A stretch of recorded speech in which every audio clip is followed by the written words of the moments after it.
música, cavallers i vestits d'època, Viladecans ha fet un salt al passat i viu aquest cap de setmana la 5a edició de la Fira Medieval, una fira consolidada a la nostra ciutat i de referència al Baix Llobregat que porta a Viladecans artesans de tot l'estat espanyol. L'alcalde Carles Ruiz, acompanyat del president de la xarxa comercial, Joan Badia, han inaugurat la fira, una cita marcada en vermell al calendari pels viladecanencs.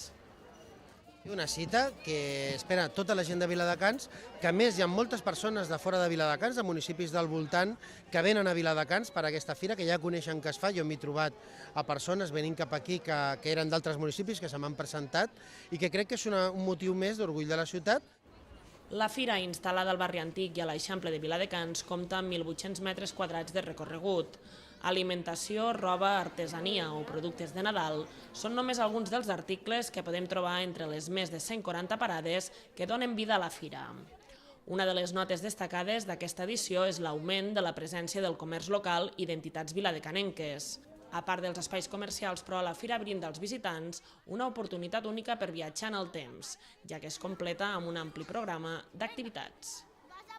Tenim una sèrie d'activitats paral·leles que són cercavila, ponis perquè pugin els nens, tenim escola de cavallers, falconeria, música itinerants, i tot això és per realment ambientar l'essència i donar-li més essència a la fira, com a fira medieval.